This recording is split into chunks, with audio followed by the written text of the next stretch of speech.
మనం ఇప్పటివరకి cloud burst గురించి విన్నాం. కానీ ఇప్పుడు మైక్రో బరస్ట్ అనేది సంచలనం రేపుతుంది. సో క్లౌడ్ బరస్ట్‌కి అలాగే మైక్రో బరస్ట్‌కి ఏంటి తేడా అనేది ఒకసారి చూసుకున్నామా అంటే మైక్రో బరస్ట్ అనేది అది గనక వచ్చిందంటే పెను విధ్వంసమే.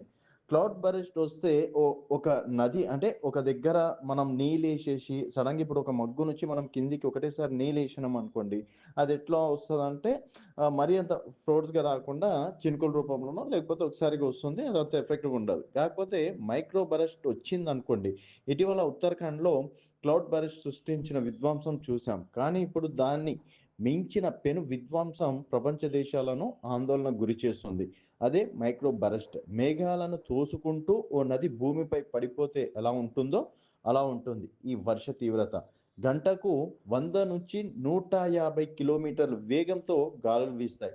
మైక్రో బరస్ట్ సంభవించిన చోట ఇల్లు, భవనాలు, చెట్లు, విద్యుత్ స్తంభాలు నేలమట్టం అవుతాయి.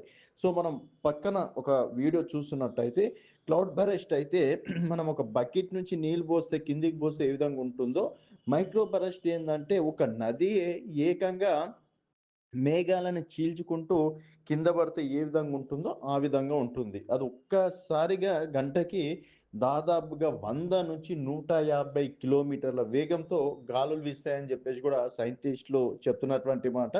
సో మనం ఇప్పుడు ఒక్కసారిగా వర్షం స్టార్ట్ అయిందనుకోండి, క్లౌడ్ బరస్ట్ వచ్చింది అని చెప్పేసి వింటుంటాం. ఇంక మైక్రో బరస్ట్ వచ్చిందంటే మాత్రం ప్రపంచ దేశాలు అంతమని చెప్పేసి కూడా చెప్పుకోవచ్చు. యాక్చువల్‌గా 2025 సంవత్సరంలోనే ప్రపంచం అంతమని చెప్పేసి జపాన్‌లో ఉన్నటువంటి బాబా వంగా చెప్పారు. అది ఇది అని చెప్పేసి మనం రీసెంట్‌గా విన్నాం.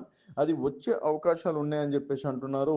సో మైక్రో బరస్ట్ మరి అది ఏ విధంగా ఉంటుంది? అది రాబోతుందా అనేది వేచి చూడాల్సిన విషయం. ప్రస్తుతానికి మాత్రం అది ఇప్పటివరకైతే ఇక్కడ రాలేదు. కాకపోతే ముందు ముందు వచ్చే అవకాశాలు ఉన్నాయని చెప్పేసి శాస్త్రవేత్తలు చెప్తున్నటువంటి మాట. అందుకే ప్రకృతి తెలుసుకుంటే ఏమన్నా అవుతుంది, ఏదన్నా చేస్తుంది.